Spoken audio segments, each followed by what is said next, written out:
Hi guys, this is Justin from Fidelium, and today, as promised last week, I am back with a detailed explanation video for the Fortress beta, almost beta. There are still a few kinks to work out here and there, but it's almost done, so I'm doing this video. You guys probably might have seen this program, this look, in the demonstration video, and that's on our YouTube as well. But there has been, some improvements, some developments that's taken place, and most of them are under the hood, which is why this looks not much different. I mean, there are a few layout changes and few differences here and there, but general look hasn't changed much. And today I'm going to be going over how it changed and three main improvements, developments that we have made. And yeah, without further ado, let's get started. So before I actually get into the nitty-gritty details, I'm just gonna do a quick overview of the program, and after that I'll go into three big categories that the development has taken place. So yeah, let me make this really quick and I'll get to the details. So this part hasn't changed much. It's still your buy order, buy market, your sell market, your exchange selection here, your same thing, and then there's still the automated exchange selection button there that automatically selects the exchanges for you that gives the best price differences. And the price graph is still there. And this part, it's a little bit upside down changed. It used to be up here, and the order status, new orders, were down here in the demonstration version. But we have moved. We switched the places just to give you guys a better look at what orders you're gonna have. And then here's the Bitcoin market, and here's the Ethereum market. We need to arbitrage the price difference right now. And yeah, that's about it.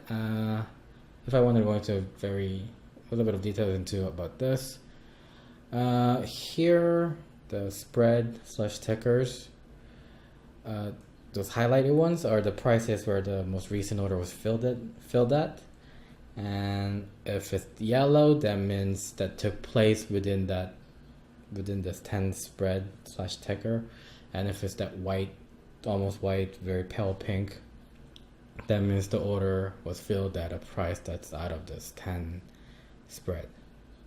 That was outside of this 10 spreads / ticker. So there's that.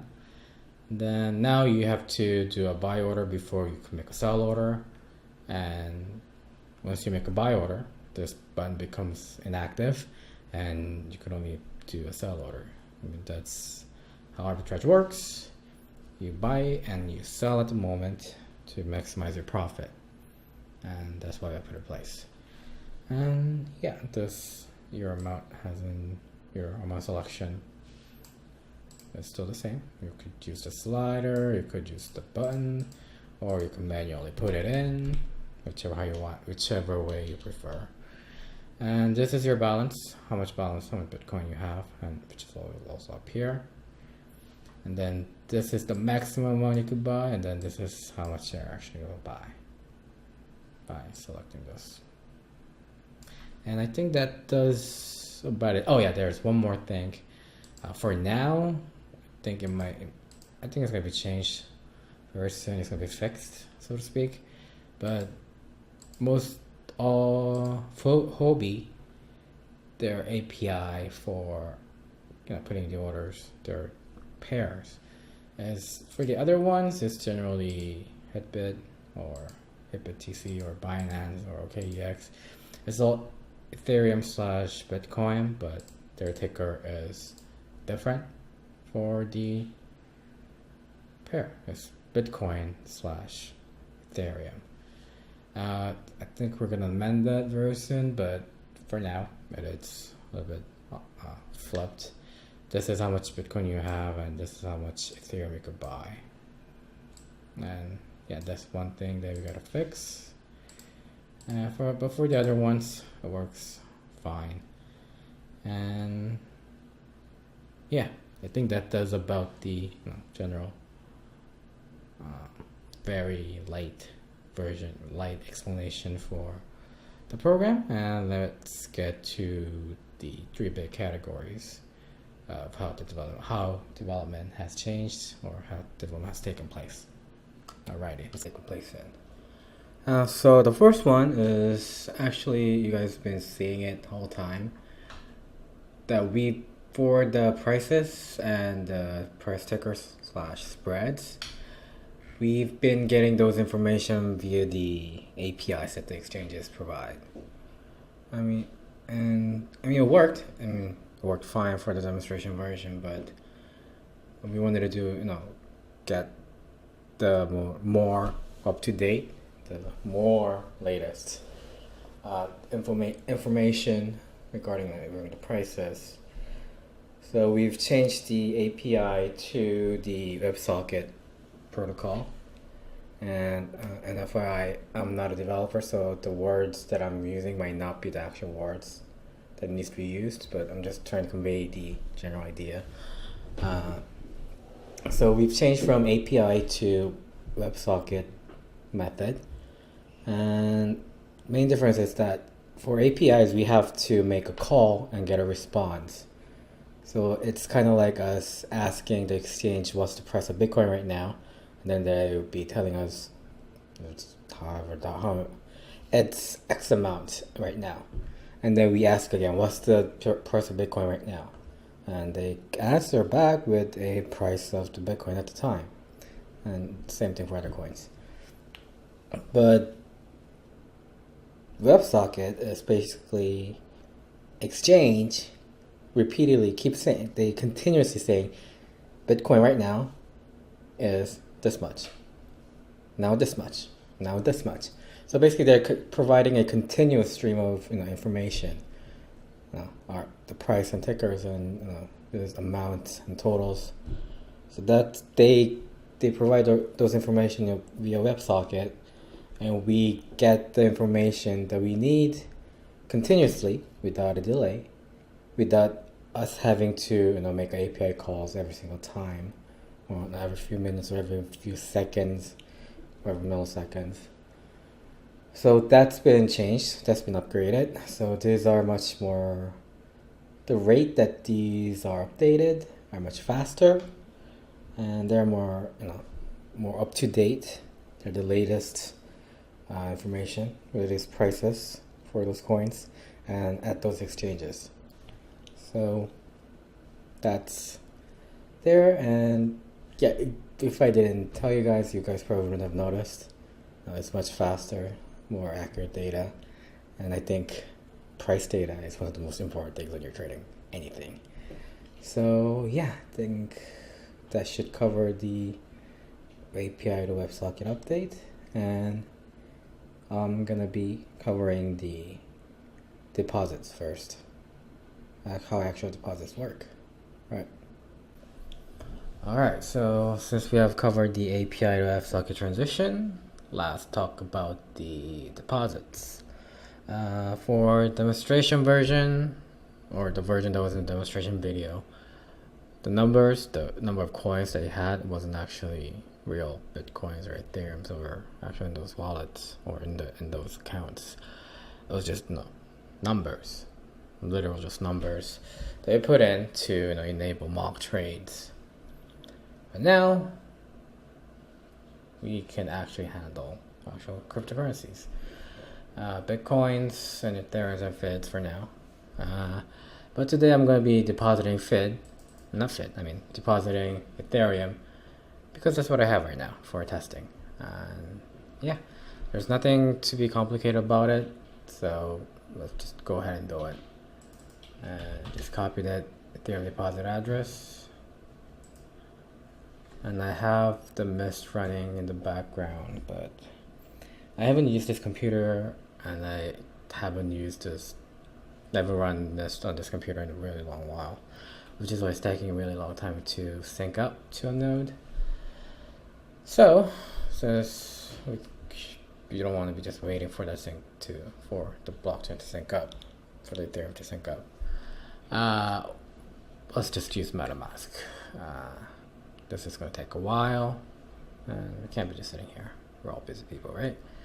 So let's open up MetaMask. Yeah, I already have it.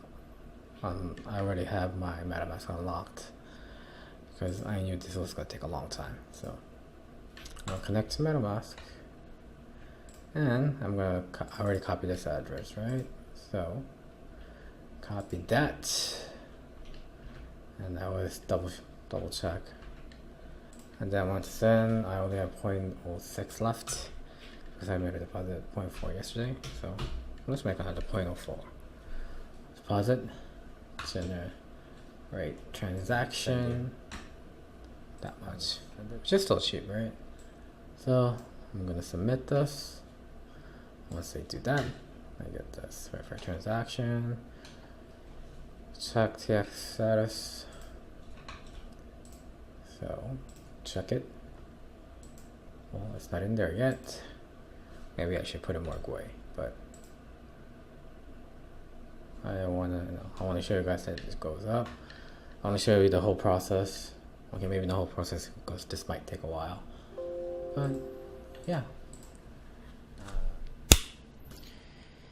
Okay, so the transaction went through, but I gotta be honest, I cheated a little bit. I re-upped the gas to 5 Gwei because it was taking too long.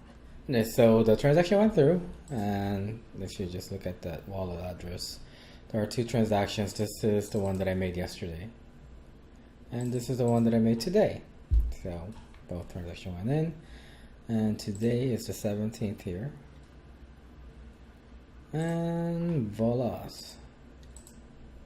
yesterday and today's. Yesterday's 0.04, today's 0.04, which is up to 0.08 Ethereum in my account. So yeah, nothing complicated, nothing crazy. As long as you know how to send coins, this deposit should be a piece of cake. And that's it for the deposits. Okay, so we are now at the third, last but not least, the actual orders going to the exchanges. Whereas the demonstration version, the orders only actually existed within this box. So I'm going to be making some orders. I'm going to be putting in some orders, and then I'm going to be showing you the order history page at those exchanges, so that we could really see the orders that are actually going to the exchanges and not only showing up in here. Okay, so I'm going to be testing Ethereum / Bitcoin market because that's how we set it up for the testing. And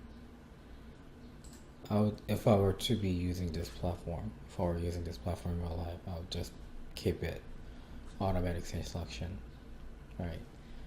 But today I'm going to need to show you guys all 4 exchanges. I know that the order is actually going to all of the 4 exchanges listed here, and oh yeah, FYI, these are not actual official listed partnered. We do not have any official partnership with them. We're using their APIs to put in orders and show you guys that this is actually possible and this is what we've been doing. And this shouldn't be very difficult for any other exchanges in the first place anyway. So yeah, with that out the way, yeah, let's put in some orders. So right now, Binance, my buy market is set as Binance, and then my sell market is set as HitBitTC. So I'm going to be using 25% of my thing just because I'm testing. In case something goes wrong, this is in beta, so once I put it by market price. Purchase order accepted. And I don't know if you actually went into the recording, but it says audio, the purchase order accepted. So here, Binance time, Binance buy type, amount, price, all the good stuff. And right now,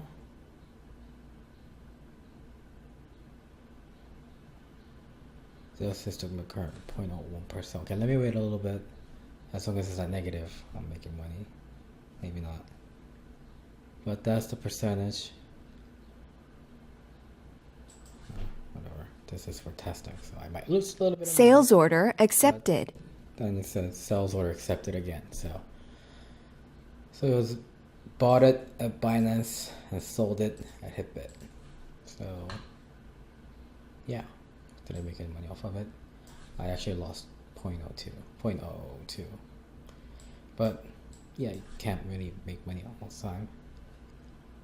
Just unless there is a huge arbitrage gap between there. But yeah, that's life. Well, that's trading. So, and I'm gonna show you guys the order page at Binance and Hitbit TC to actually show you guys that this actually went through. Have it here. Binance order history. Let's put it today. And then Binance and Hitbit.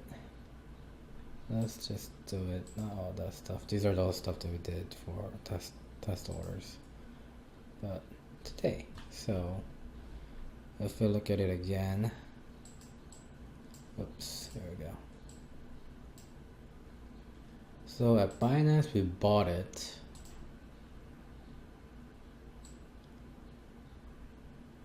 So I'm guessing, so Ethereum, Bitcoin, we bought it, right, by, 7 amounts, price, 0.7195, filled amount, so that was filled at the time. And then let's check the sell order, BTC, Ethereum, Bitcoin, sell. So hit BTC, and Ethereum, Bitcoin pair, trade ID, order ID, side, sell. So fee total. So actually that order went in there and was filled without a problem. Okay, so now let's do the two other exchanges. So we did Binance and Hitbit. If I press this and it's set as Huobi and OKX for some reason, that'll be lovely. I don't think it's gonna happen. And of course not.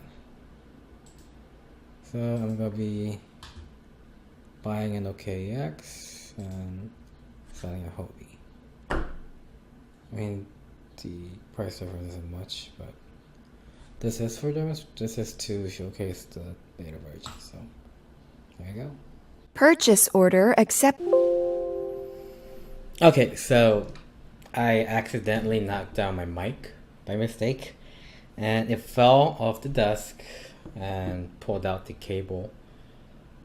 And I didn't realize, I thought I just dropped the mic. I didn't realize the cable fell out, and it wasn't recording anything anymore. So I was doing a lot of stuff, and then like 5 minutes, and I finally realized that the video wasn't recording. So yeah, I'm just gonna be showing you guys the second part of the ordering the Huobi and OKX, I think it was. I'm gonna be showing you guys how to do that on a new clean second test account, just because I don't want it to, I did few orders and you guys are like, what is this order? And yeah, I didn't want to go through all that mumbo jumbo. So I'm gonna be doing a new test. Well, not new test. I'm going to be putting in new orders to OKX and Huobi, and I'm going to be showing you guys that right after this. So if it seems a little bit out of flow, out of sync, please keep that in mind. And if you guys want to see this without me knocking over the mic and interrupting the flow, you could watch the Korean version that's already uploaded. It's the same thing except me speaking in Korean, of course, but you could still see what's happening on the screen, the order going in on the fortress, and then I'm going to be showing you the actual order on the exchange order page. So yeah, sorry, and I'll start right away. Thank you. Buy a Huobi, sell OKX. Check the remaining amount. Purchase order accepted. Okay. So Huobi, purchase orders. I guess that was a little bit of delay or a bug, a kink, which I'm gonna have to relate to our dev team. and we put sell order. Sales order accepted. Sales order accepted. Okay, all right. So here's Phoebe and here's OKX. Okay, now let's take a look if those orders went through to the exchanges. So first one is, well, it's technically a third one. Phoebe, Ethereum Bitcoin market pair and buy order. So Phoebe, Ethereum Bitcoin market buy order, market price, executed amount 282, so 7083 executed filled. So now let's take a look at OKX. So OKX was sell order. So OKX Ethereum Bitcoin market sell order 0.0288 price 07076309. That's it. So that went in, and both of the orders went in, and the arbitrage was done. And I think that covers most of the actual orders going in and out of the exchanges. Yeah, I'm sorry for me being clumsy and video being cut in the middle. If you want uninterrupted, me being clumsy free, you could watch the Korean version of this explanation video. I mean, obviously it is in Korean. I am speaking Korean in that one, but you could still see what I'm doing in the video. I mean, it's me basically doing the same thing, clicking this and then showing you the order that's on the exchange's order page. So if you really want to check, confirm that this thing works, check out that one. That one's more fluid. It doesn't break in the middle. Obviously, I didn't knock down the mic that time. So yeah, I think that's about the order parts.